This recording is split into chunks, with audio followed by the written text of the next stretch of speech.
మామాక్స్. శివుడి కంఠంలో గరళం ఉంటే ఇతడి కంఠంలో అమృతం ఉంటుంది. పాట ఆయనకు పెట్టని ఆభరణం లాంటిది. అతని కంఠంలో అనేక నటీనటుల గొంతుకలు ఉన్నాయి అనిపిస్తుంది. ఎన్టీ రామారావుకు ఆయనలాగే అక్కినేనికి అచ్చుగుద్దినట్లు, అల్లు రామలింగయ్యకు మక్కీకి మక్కి, మాడాకు తేడా లేకుండా ఇలా అన్ని గొంతులకు ఆయన పాట ఇమిడిపోతుంది. ఆయనే మన తెలుగు పాటల బాణి బాలసుబ్రహ్మణ్యం. 45 సంవత్సరాల పాటు నిరంతరంగా రోజుకు 10 గంటలు పాడిన బాలసుబ్రహ్మణ్యం జీవిత ప్రయాణాన్ని ఒకసారి పరిశీలిద్దాం. బాలసుబ్రహ్మణ్యం పూర్తి పేరు పండితారాధ్యుల బాలసుబ్రహ్మణ్యం. 1946 జూన్ 4న నెల్లూరు జిల్లా కోనేటమ్మపేట గ్రామంలో సాంప్రదాయ వీరశైవ ఆరాధ్య బ్రాహ్మణ కుటుంబానికి చెందిన శ్రీపతి పండితారాధ్యుల సాంబమూర్తి, శకుంతలమ్మ దంపతులకు జన్మించారు. అతని తండ్రి పేరొందిన హరికథ కళాకారుడు, భక్తిరస నాటకాలు వేస్తుండేవాడు. 3 కుమారులు, 5 కుమార్తెలు గల పెద్ద కుటుంబంలో బాలసుబ్రహ్మణ్యం 2వ కుమారుడుగా జన్మించాడు. శాంబమూర్తితో ఇంట్లో పండితులు, కవులు, భాష సాహిత్యపరమైన చర్చలు జరుగుతుంటే విని బాలసుబ్రహ్మణ్యానికి బాల్యం నుంచే భాష, సంగీతం మీద ఆసక్తి ఏర్పడింది. బాలసుబ్రహ్మణ్యం 5 ఏళ్ల వయసులో తండ్రితో కలిసి భక్త రామదాసు అనే నాటకంలో నటించాడు. ప్రాథమిక విద్య నగరిలోని మేనమామ శ్రీనివాసరావు ఇంట్లో ఉంటూ చదువుకున్నాడు. అనంతరం శ్రీకాళహస్తిలోని బోర్డు పాఠశాలలో స్కూల్ ఫైనల్ పూర్తి చేశాడు.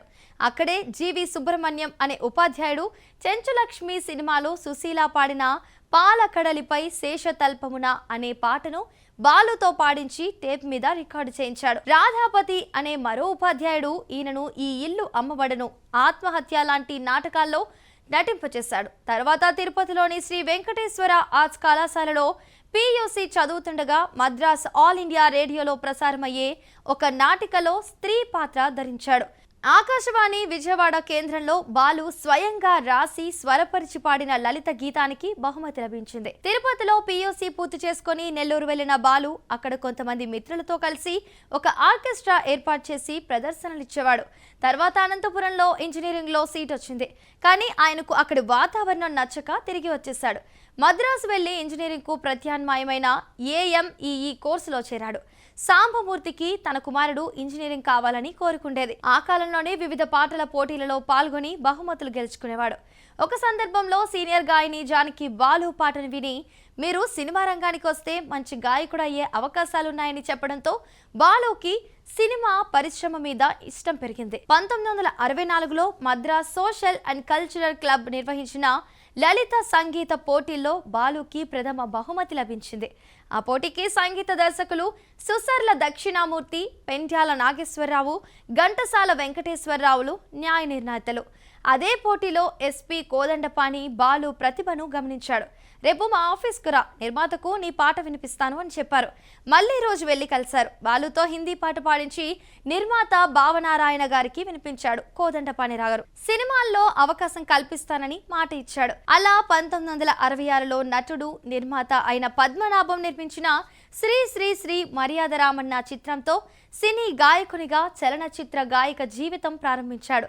ఏమి ఈ వింత మోహం అనే పల్లవి గల ఈ పాటను ఆయన P. సుశీల, కళ్యాణం, రఘురామయ్య, PB శ్రీనివాసులతో కలిసి పాడాడు. కోదండపాణి బాలు పాడిన మొదటి పాటను రికార్డిస్టు స్వామినాథన్తో చెప్పి చెరిపివేయకుండా అలాగే ఉంచి తన దగ్గరకు వచ్చిన సంగీత దర్శకులను అది వినిపించి అవకాశాలు ఇప్పించేవాడు. తర్వాత నిర్మాత MS రెడ్డి బాలసుబ్రహ్మణ్యంను వెతుక్కుంటూ వెళ్లి తాను తీస్తున్న కాలచక్రం అనే డబ్బింగ్ సినిమాలో అన్ని పాటలు పాడించారు.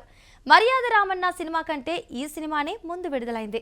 బాలసుబ్రహ్మణ్యం చిత్రరంగ ప్రవేశం చేసే నాటికి ఉద్దండులైన గాయకులు ఘంటసాల, మాధవపెద్ది, సత్యం, పిఠాపురం నాగేశ్వరరావు, PB శ్రీనివాస్, జేసుదాసులు ఉన్నారు. అయినప్పటికీ అతనికి అవకాశాలు ఉధృతంగా వచ్చాయి. మరీ ముఖ్యంగా 1969 నుండి ఆయన పాడని సినిమా లేదంటే అతిశయోక్తి కాదు. చాలా మంది నటులకు వారి హావభావాలకు, నటనా శైలులకు అనుగుణంగా అతను పాటలు పాడి ప్రాణం పోశాడు.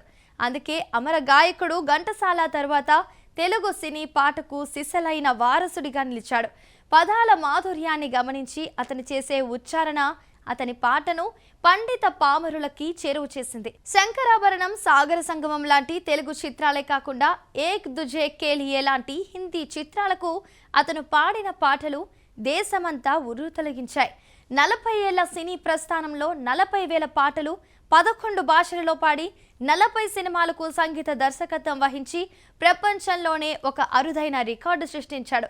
తెలుగు, తమిళమే కాకుండా కన్నడంలో కూడా అతను పాడిన పాటలకు జాతీయ పురస్కారాలు లభించాయి. గాయకుడిగానే కాకుండా గాత్రధార కళాకారుడిగా, నటుడిగా, సంగీత దర్శకుడిగా ఆయా విభాగాలలో ఆంధ్రప్రదేశ్ ప్రభుత్వ నంది పురస్కారాన్ని 29 సార్లు అందుకున్న బహుముఖ ప్రజ్ఞాశాలి ఈ గాన గంధర్వుడు. అతను 1969లో వచ్చిన పెళ్ళంటే నూరేళ్ల పంట అనే చిత్రంలో మొదటిసారిగా నటుడిగా కనిపించారు. 1990లో తమిళంలో వచ్చిన కేలడి కన్మణి అనే చిత్రంలో బాలు కథానాయకుడిగా నటించారు. ఇందులో రాధిక కథానాయిక. ఈ సినిమా తెలుగులో ఓ పాప లాలి అనే పేరుతో అనువాదమైంది. ఇంకా ప్రేమ, దోషి, ప్రేమికుడు, పవిత్ర బృందం, ఆరో ప్రాణం, రక్షకుడు, ఊయల, దీర్ఘ సుమంగళి భవ వంటి సినిమాల్లో ప్రాధాన్యత కలిగిన సహాయ పాత్రలు నటించాడు. తనికెల భరణి దర్శకత్వంలో వచ్చిన మిథునం సినిమాలో కథానాయకుడిగా, ఇందులో లక్ష్మి నాయికగా కనిపించింది. ఈ సినిమాకు ఉత్తమ చిత్రాల విభాగంలో 3వ బహుమతిగా నంది ప్రత్యేక పురస్కారం లభించింది. కె బాలచందర్ దర్శకత్వంలో వచ్చిన తమిళ అనువాద చిత్రం మన్మథ లీలతో సంగీత దర్శకుడు కె చక్రవర్తి ప్రోద్బలంతో అనుకోకుండా డబ్బింగ్ ఆర్టిస్ట్ గా మారాడు. అందులో కమల్ హాసన్ కి చక్రవర్తి డబ్బింగ్ చెబితే కమల్ హాసన్ ఆఫీస్ లో పనిచేసే ఒక క్యారెక్టర్ కు తెలుగులో డబ్బింగ్ చెప్పాడు. తర్వాత ఆయన కమల్ హాసన్, రజనీకాంత్, సల్మాన్ ఖాన్, భాగ్యరాజ్, మోహన్, విష్ణువర్ధన్, జెమిని గణేశన్, గిరీష్ కర్నాడ్, అర్జున్, కార్తీక్, నగేష్, రఘువరన్ లాంటి వారికి పలు భాషల్లో గాత్రదానం చేశాడు. పసివాడి ప్రాణం చిత్రంలో రఘువరన్ కు చెప్పిన డబ్బింగ్ సినిమాకి హైలైట్ గా నిలిచింది. అలాగే తమిళం నుంచి తెలుగులోకి అనువాదమయ్యే కమల్ హాసన్ చిత్రాలన్నింటికీ ఈయనే డబ్బింగ్ చెబుతుండేవాడు. 2010లో కమల్ హాసన్ కథానాయకుడిగా వచ్చిన దశావతారం చిత్రంలో కమల్ పోషించిన 10 పాత్రల్లో 7 పాత్రలకు బాలునే డబ్బింగ్ చెప్పడం విశేషం. ఇందులో కమల్ పోషించిన ముసలావుడి పాత్ర కూడా ఉంది. అన్నమయ్య చిత్రంలో సుమన్ పోషించిన వెంకటేశ్వర స్వామి పాత్రకు సాయి మహిమ చిత్రంలో బాలు డబ్బింగ్ చెప్పాడు. ఈ 2 చిత్రాలకు ఆయనకు ఉత్తమ డబ్బింగ్ కళాకారుడిగా నంది పురస్కారం లభించింది. అటెన్ బరో దర్శకత్వంలో వచ్చిన గాంధీ చిత్రంలో గాంధీ పాత్రధారి అయిన బెన్ కింగ్స్లేకు తెలుగులో బాలు డబ్బింగ్ చెప్పాడు. ఈటీవీలో పాడుతా తీయగా అనే కార్యక్రమంతో బాలసుబ్రహ్మణ్యం బుల్లితెర ప్రవేశం చేశాడు. అనేక మంది కొత్త గాయని గాయకులను ఈ కార్యక్రమం ద్వారా పరిచయం చేశాడు. 1996లో మొదలైన ఈ కార్యక్రమం చాలా కాలం కొనసాగింది. 2016 నవంబర్లో గోవాలో జరిగిన 47వ అంతర్జాతీయ చలన చిత్రోత్సవాలలో ఆయనకి centenary award for Indian film personality of the year పురస్కారాన్ని ప్రదానం చేశారు. 1999వ సంవత్సరంలో పొట్టి శ్రీరాములు విశ్వవిద్యాలయం వారు ఆయనకు డాక్టరేట్ ఇచ్చి గౌరవించారు. 2001వ సంవత్సరంలో ఆయనకు భారత ప్రభుత్వం పద్మశ్రీ, 2011లో పద్మభూషణ్, 2021లో పద్మ విభూషణ్లు ఇచ్చి గౌరవించింది. బాలసుబ్రహ్మణ్యంకు సావిత్రితో వివాహం జరిగింది. వారికి పల్లవి అనే కూతురు, ఎస్పి చరణ్ అనే కుమారుడు ఉన్నారు. చరణ్ అడపాదడపా కొన్ని సినిమాల్లో నటించి ఇప్పుడు వాళ్ళ నాన్న ఈటీవీలో మొదలుపెట్టిన పాడుతా తీయగా పాటల కార్యక్రమాన్ని వ్యాఖ్యాతగా కొనసాగిస్తున్నారు. 2020 ఆగస్టు 5న ఎస్పీ బాలసుబ్రహ్మణ్యం తనకు కోవిడ్ వ్యాధి సోకినట్టు ప్రకటించారు. చికిత్స నిమిత్తం చెన్నైలోని ఎంజీఎం ఆసుపత్రిలో చేరాడు. ఆ తర్వాత కరోనా తగ్గినప్పటికీ ఇతర శ్వాసకోశ సమస్యలు ఏర్పడి ఆరోగ్యం విషమించడంతో ఎక్మో వెంటిలేటర్ సాయంతో చికిత్స కొనసాగించాడు. 2020 సెప్టెంబర్ 25న మధ్యాహ్నం బాలు తుది శ్వాస విడిచారు. 2020 సెప్టెంబర్ 26న తిరువల్లూరు జిల్లాలోని రెడ్ హిల్స్ తామరపాకంలోని ఆయన వ్యవసాయం క్షేత్రంలో తమిళనాడు ప్రభుత్వం ఆధ్వర్యంలో అంత్యక్రియలు జరిగాయి. 40,000 పాటలను తన జ్ఞాపకాలుగా మిగిల్చిన బాలు అనే నక్షత్రం నేలరాలిపోయింది. సో చూసారు కదండి ఎస్పీ బాలసుబ్రహ్మణ్యం జీవిత విశేషాలు. వచ్చే ఎపిసోడ్తో మళ్ళీ మీ ముందుకు వస్తా. అంతవరకు సెలవు. చూస్తూనేనండి మహామాక్స్.